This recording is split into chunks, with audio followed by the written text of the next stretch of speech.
They say the most dangerous moments don't come with warning signs. They don't kick the door open or scream in your face. They slip in quietly through laughter, through kindness, through someone asking if you're okay when no one else has. I wish I could say I didn't see it coming. But the truth is, I felt it. In the way he looked at me like I was still someone worth looking at. In the way he lingered in the doorway just a little too long. In the way I didn't stop him. It happened in my own house, in my living room, on a Thursday afternoon, while my husband was out of town. And his best friend, his childhood friend, the man who stood beside him at our wedding, he was sitting on our couch. And he wanted to watch. And I let him. Not because I planned to. Not because I was trying to hurt anyone. But because for the first time in a very long time, I felt seen. Let me back up. This story isn't about lust. It's about something deeper. Loneliness. Neglect. The slow ache of being invisible in your own marriage. Of sleeping next to someone who doesn't even turn toward you anymore. Of laughing alone at your own jokes because he's too busy, too tired, too distant. So when someone else sees you, really sees you, it does something to you. You start remembering who you used to be. You start craving warmth like it's oxygen. And before you know it, you're standing at the edge of a decision you never thought you'd make. It started off innocent. We were just watching a movie. Something light. Popcorn between us. Jokes here and there. But the air felt heavy, like something unspoken was floating in the space between the TV and his silence. I don't even remember the scene on screen, but I remember the way he looked at me. Like he could see every crack in me and didn't flinch. Like he was asking a question, without moving his lips. I could have walked away. I could have closed the door. I could have picked up my phone and called my husband. But I didn't, because sometimes the most dangerous thing isn't the lie you tell someone else. It's the lie you tell yourself. That it's harmless. That it's just this once. That it doesn't mean anything. But it did. It meant everything. And what happened next? It changed me. It changed the way I saw my husband. It changed the way I saw myself. And it broke something that I'm still trying to put back together. If you've ever felt lonely inside a relationship, if you've ever questioned a moment that felt too intimate to ignore, this story is for you. Subscribe to Heartfelt Tales Unfold, where silence speaks louder than words. You won't believe what happens next. Because what started as a joke turned into a silence I've never been able to shake. And that moment? It still lives in me. Quietly. Dangerously. Like it's waiting to happen again. I'm 33. Been married for 9 years. And for a while, it was good. Not perfect, but good. The kind of love that made sense. Steady. Safe. Solid. We had plans. We built a life. And somewhere in the middle of all that building, I think we forgot how to look at each other. My husband's name is Deo. He works in tech, always busy, always tired, always somewhere else. The last few years, I've seen more of his back than his face. He leaves early, comes home late. And when he's here, he's not. Even our conversations feel like business meetings. Did you pay the light bill? What's the plan for the kids' school fees? Remind me to call my mom. We sleep in the same bed, but it's cold.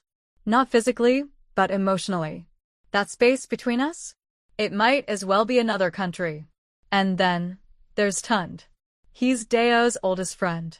Grew up together. Same secondary school, same university. He was the best man at our wedding. Charming, funny, the kind of man who makes everyone feel seen, even strangers. The kind of man who notices when your hair changes, or when your smile doesn't quite reach your eyes. He started coming around more after Deo's job got even busier. Dropping off stuff. Checking in. Saying things like, "You alright?" But not the casual kind. The kind that actually waits for an answer. I didn't think much of it at first. He was just a friend. A familiar face. A safe one. But Tund had this way of lingering. Just a beat longer than necessary. His eyes would rest on me, but not in a way that made me shrink. in a way that made me feel like I was still here. Still visible. He'd crack a joke, and when I laughed, he'd hold my gaze.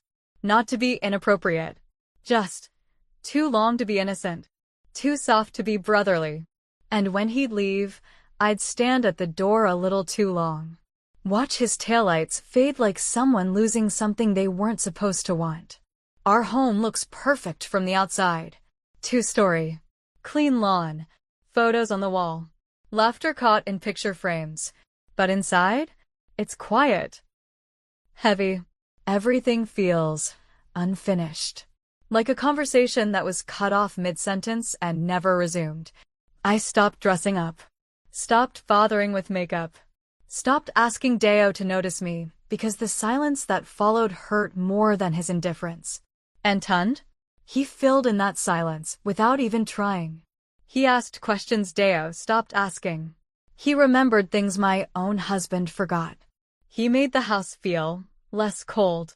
Looking back, I can't even tell you the moment things shifted. It wasn't one big moment. It was 100 small ones. Each one harmless on its own. But together, they became something I couldn't ignore. Tund never crossed a line. He never said the words. But everything about the way he looked at me told me he was waiting for something. And the scariest part? So was I. It was a Saturday. Cloudy. Quiet. Deo had traveled the night before, another conference, another reason not to be here. I didn't even see him off. We barely said goodbye. The house felt colder than usual that morning. I tried to keep busy, laundry, dishes, a little work. But everything felt still, like the walls were holding their breath. By afternoon, I was curled up on the couch, half watching something on Netflix I'd already seen. Then my phone buzzed. Tund. Just 3 words. You home, yeah. I hesitated. Then I typed yeah. And almost instantly, he replied, cool. I'm around the area. Just checking in. 10 minutes later, he was at my door. Same easy smile. Same casual energy. But there was something in his eyes. I couldn't place it. Soft. Curious. Quiet. We sat in the living room, me on the couch, him in the armchair. He brought snacks. 2 bottles of malt. Said he was bored. Said he figured I might be too. And he wasn't wrong. We put on a movie. Something romantic, but not overly cheesy. The kind you don't really have to watch, you just let it play in the background while you talk. We laughed. Talked about old music, old memories, stories from uni days. It was easy. Too easy. Then about halfway through, the movie shifted. The tone changed. The characters on screen were touching, kissing, breathing each other in. Not rushed. Slow. Intimate. And that's when I felt it. The shift in the room. I stopped laughing. He stopped talking. And for a while, the only sound was the movie. I could feel his eyes on me. Not glancing. Not stealing a peek. Just watching me. Watching the screen. I didn't move. I didn't look at him. But I felt it, that kind of attention that burns through silence. Like someone's hand resting on your skin, even when it's not. My heart was loud. Not fast, but loud. Heavy. Each beat felt like a question I didn't want to answer. Still, he didn't say a word. Didn't shift. Didn't reach for me. But he didn't look away either. And me? I could have turned. Could have said something stupid to break the tension. Could have grabbed the remote and changed the movie. But I didn't. I just sat there. Frozen. Aware. Alive. And for the first time in a long time, I wasn't numb. I felt wanted. Not with words. Not with hands. But with eyes that saw every part of me and didn't flinch. The scene ended. The movie moved on. But we stayed there, stuck in that moment that never really left the room. I should have looked away too. But I didn't. That night, I couldn't sleep. I laid there in the bed I shared with my husband. The one that always felt too big when he was gone. I stared at the ceiling, playing the movie over in my head. Not the one we watched. The one that played out between us, me and Tund. The silence. The glances. The heat I tried to ignore. And I kept asking myself, why did I enjoy it? Why did it feel like I had been waiting for that moment? Why did something as small as being seen, really seen, hit me so deeply? It wasn't even physical. He didn't touch me. Didn't say a single wrong word. He just looked. But that look, it peeled something open in me that I thought was gone. Buried. Dead. It's been years since Deo last looked at me like that. Years since he complimented anything other than my cooking. Years since his hand brushed my back without purpose. Or his lips touched mine without obligation. I used to dress up for him, just to see his eyes light up. Now I dress for errands. For comfort. Because what's the point? Tun's gaze reminded me of something I'd forgotten. That I'm still a woman. Still desirable. Still breathing. I kept telling myself, it was just a look. He didn't do anything. I didn't do anything. It was harmless. But then why couldn't I stop thinking about it? Why did it replay every time I closed my eyes? And why did I dream about him that night? It wasn't even sexual. It was slower. More intimate. Him standing behind me in the kitchen, brushing something off my shoulder. Smiling. Laughing at something I said. Looking at me like I was the only person in the world. I woke up breathless. Flushed. Guilty. Guilt like a hand around my throat. Not choking me. Just reminding me that it was there. I told myself I'd forget.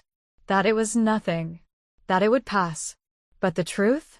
That moment had already taken root. And no matter how hard I tried to bury it, it was growing. After that day, something shifted.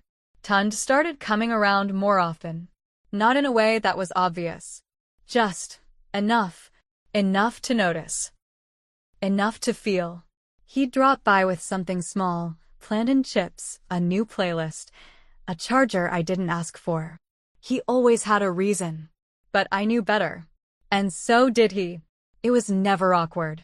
Not exactly. If anything, it felt too natural. Like we had silently agreed not to talk about what happened during the movie. But it hung there. In the air. In the pauses.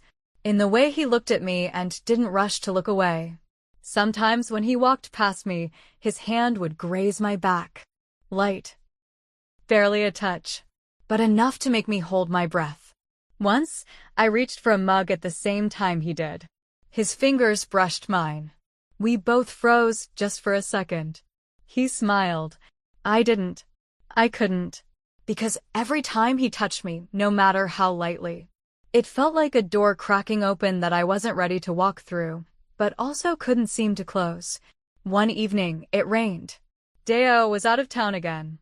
Tun texted, "You good?" I said yes. He showed up anyway. We sat in the living room, the sound of rain tapping the windows, and he opened a bottle of red wine he'd brought. We didn't talk about the wine, or the fact that it was already past 9 p.m., or why the lights stayed dim. We just sat and laughed. Too easily. He said something funny, I don't even remember what, and I threw my head back, laughing harder than I had in months. When I looked at him again, he wasn't laughing. He was watching me. Soft, steady, hungry, and then he said it. So casual, like a joke he already knew the weight of. "What would your husband say if he knew I was here like this?" I froze. The room suddenly felt too quiet, too full. I opened my mouth, and nothing came out. Just a nervous laugh. A half-hearted shrug. But I didn't ask him to leave. I didn't tell him he shouldn't be there. Because the truth was, I wanted him there. And I think he knew. Because right after, he leaned back and said, "Can I tell you something?" I nodded. He took a sip of his wine. Eyes on mine. Then he said it. Soft. Deliberate. "I've always wondered what it would be like. To just watch you." I laughed. I had to. Because if I didn't laugh, I would have had to feel what he just said. Really feel it. And I wasn't ready for that. But he didn't laugh. He just kept looking at me. Like he meant every word. I looked away. Pretended to check my phone.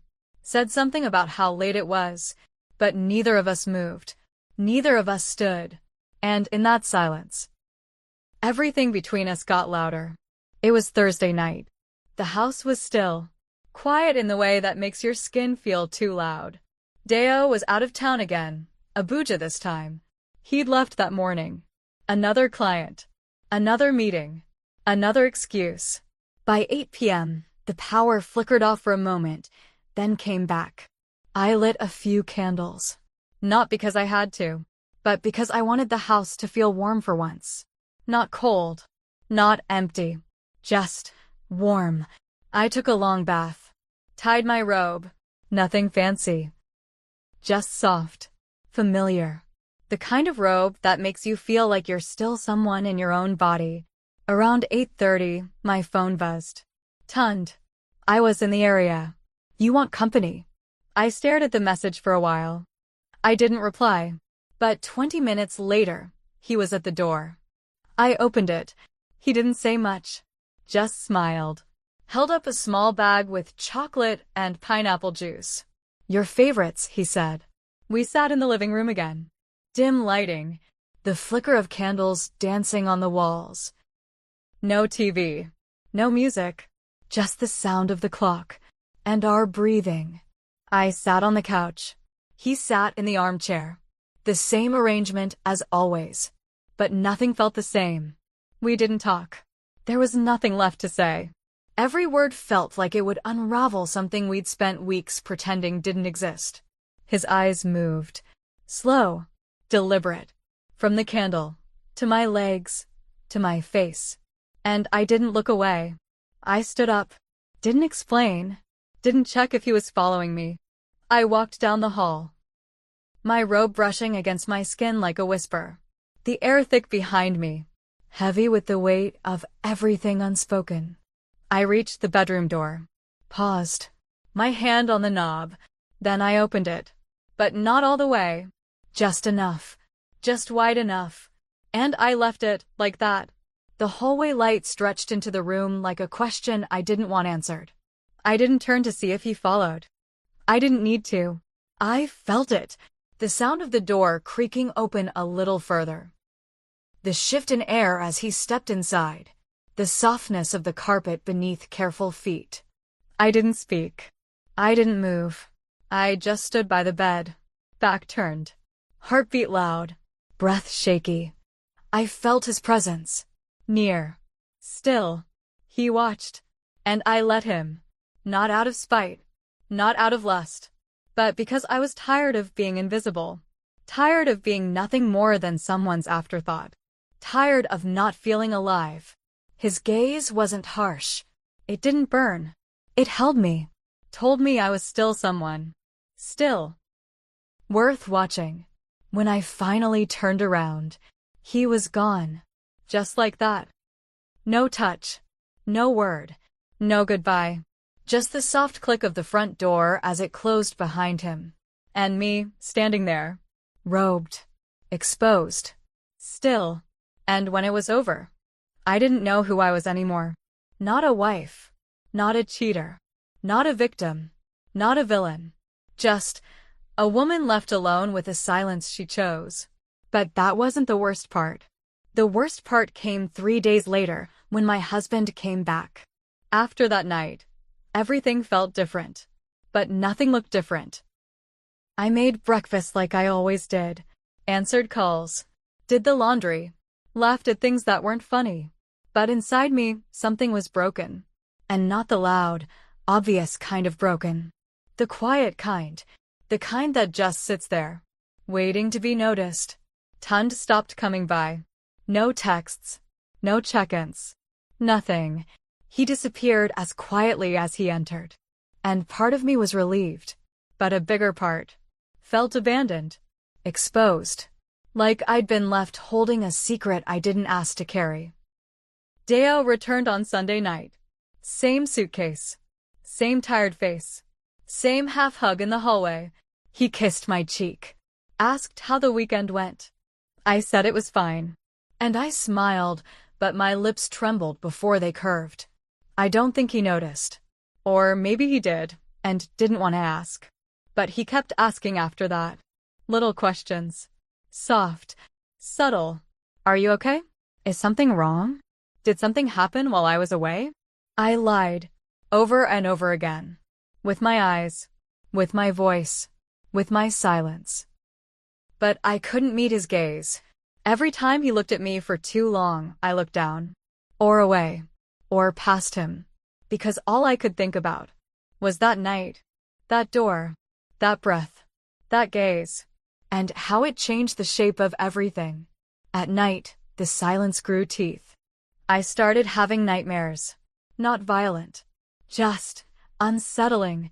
Dreams where Deo stood outside our house, knocking but I couldn't open the door. Or dreams where Tund was there again, in the hallway, saying nothing, just watching.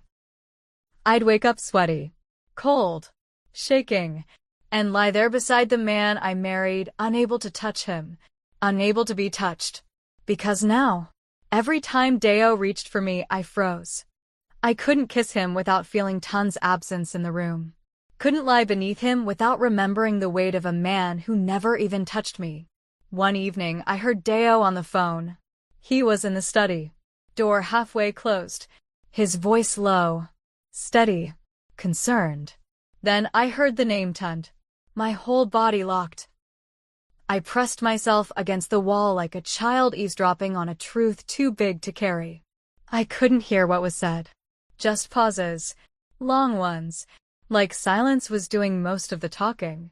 He came out later, didn't mention the call, didn't look different, didn't say a word. But I felt it. Something had shifted. In him. In me. In the space between us. The unraveling wasn't fast. It was slow. Like a thread being tugged gently until everything lost shape. I cooked, but I didn't taste. I smiled, but I didn't feel. I laid in bed beside him, but my body stayed curled on the edge. And every time he kissed me, all I could hear was another man's breath in the room. Some nights, I lie awake and ask myself the same question over and over. Did I cheat? Or did I just shatter something inside me that was already cracked? I didn't touch him. He didn't touch me. But I let him see too much. I let him into a space that wasn't his. A space that used to belong to my husband. Before it became a storage room for silence and unmet needs. Is that still cheating? When it's emotional. When it's unspoken. When the body stays loyal but the soul strays. I don't know. What I do know is that I haven't been the same since that night. Not because of what happened, but because of what it woke up in me. I used to think loneliness was just a feeling. Something you brushed off. Filled with chores, responsibilities, errands, sleep. But loneliness is a slow-burning hunger. It starts small, quiet moments of being overlooked. A forgotten kiss. A missed compliment. A hand that never reaches for yours in the dark. Then it grows. You stop expecting. You stop asking. And eventually, you stop hoping. That's where I was when Tund started showing up. He didn't come with promises. He came with presence. He listened. He noticed. He remembered things my husband forgot years ago. And I let that be enough. More than enough. Too much. The shame came quickly. But the guilt. The guilt stayed. I replay that night constantly. Not for pleasure. Not to relive it. But to understand it. To figure out why it felt like both a sin and a rescue.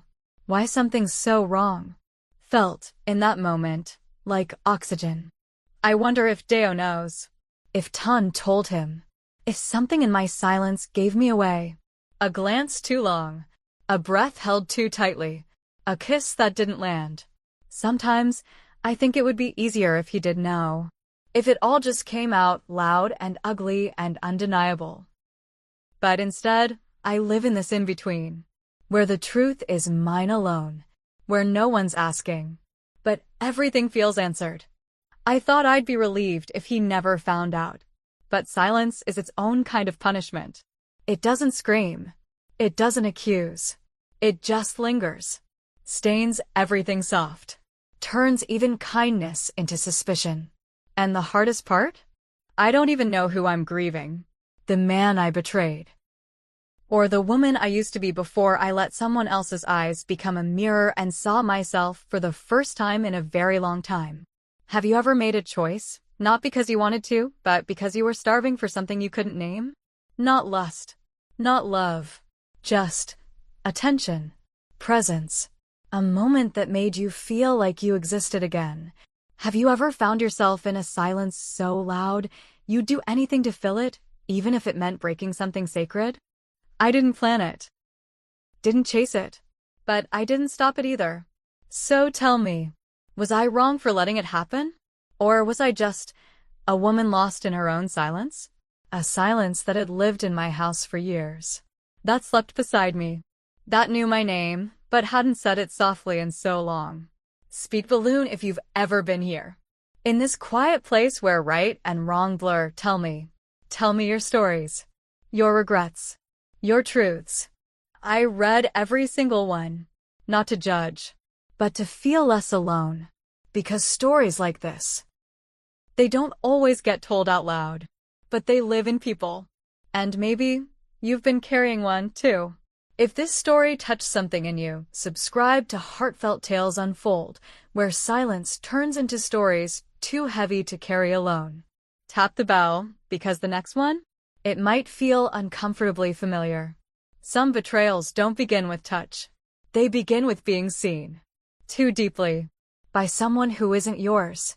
And sometimes, the deepest damage isn't loud. It doesn't scream. It doesn't demand. It just waits, in the space between two people who should have reached for each other but didn't. The night I left the door open. It wasn't just a door. It was a part of me. Cracked, willing, unspoken. And even now, I don't know if I'll ever tell my husband, but I tell myself every day that I was more than that moment, even if it's the only one I can't forget. Be careful what you allow even when it feels harmless, because some silences don't fade. They echo.